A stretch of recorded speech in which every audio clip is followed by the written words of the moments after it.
Welcome to Vani's kitchen. நாம இன்னைக்கு பார்க்க போறது ஒரு ஹேர் ஆயில் பத்தி தாங்க பார்க்க போறோம். இளநரை வரக்கூடாது, சின்ன வயசுல இருந்தே முடி நல்லா கருகருன்னு நேச்சராகவே கருகருன்னு இருக்கணும் அப்படின்னு நினைச்சீங்கன்னா இந்த ஹேர் ஆயில் ப்ரிப்பேர் பண்ணி தேய்ச்சி பாருங்க. கண்டிப்பா உங்களுக்கு நல்ல ரிசல்ட் இருக்குங்க. சுத்தமான கோகனட் ஆயில் எடுத்திருக்கேன். உங்களுக்கு சுத்தமான கோகனட் ஆயில் இருக்கும் அப்படின்னா எடுத்துக்கோங்க, இல்லைன்னா நீங்க கடையில வாங்கி கூட யூஸ் பண்ணிக்கலாம். இந்த ஹேர் ஆயில் ப்ரிப்பேர் பண்றதுக்காக நான் எடுத்திருக்கிறத மூணு இன்கிரீடியன்ட் தாங்க. கருவேப்பிலை, மருதாணி, வெள்ளை கரிசலாங்கண்ணி, அவ்வளவுதாங்க. எல்லாமே வந்து ஃப்ரெஷ்ஷா பச்சையா எடுத்துக்கணுங்க. இதோட அளவுன்னு பாத்தீங்கன்னா நான் வந்து 1/2 லிட்டர் எடுத்திருக்கேன். 1/2 லிட்டருக்கு ஒரு கைப்பிடி அளவுக்கு எடுத்திருக்கேன். ஒரு கைப்பிடி அளவுக்குங்கிறது ஒரு 50 கிராம்னு வச்சுக்கோங்களேன். 1/2 லிட்டருக்கு 50 கிராம், 1 லிட்டருக்கு 100 கிராம் அப்படிங்கிற அளவுல நீங்க எடுத்துக்கோங்க. இப்போ கரிசலாங்கண்ணி ஒரு கைப்பிடி அளவுக்கு சேர்த்துடலாங்க. மருதாணி ஒரு கைப்பிடி அளவுக்கு சேர்த்துடலாம். இதை ட்ரையா அரைச்சிட்டு அதுக்கப்புறம் கருவேப்பிலை சேர்த்து அரைச்சிக்கலாம். நம்ம 3 இன்கிரீடியன்ட்டும் சேர்ந்து அரைச்சது இந்த அளவுக்கு பொடியாயிருக்குங்க. கொரங்கொரப்பா தான் இருக்குங்க, ரொம்ப நைஸா ஆகாது. இந்த அளவுக்கு இருந்தாலே போதும்.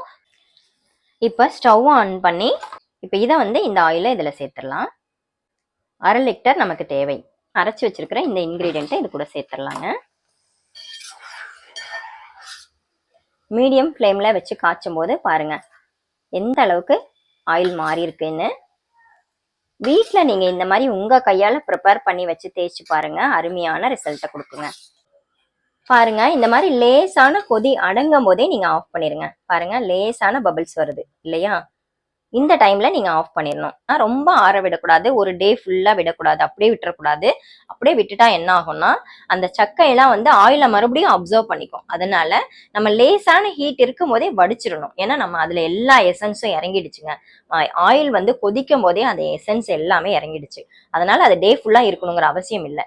இந்த ஆயில் 5 to 6 மந்த் வரைக்கும் வச்சு யூஸ் பண்ணலாங்க. அதுக்கப்புறம் நீங்கள் ஃப்ரெஷ்ஷாக செஞ்சுக்கோங்க. கூந்தல் தைலம்னு சொல்லலாம். கருப்பு முடிக்கான கூந்தல் தைலம் நம்ம பியோரா பண்ணியிருக்கோம். இந்த மாதிரி பியோரா பண்ணும்போது உங்களுக்கு அருமையான ரிசல்ட்டை கொடுக்குங்க.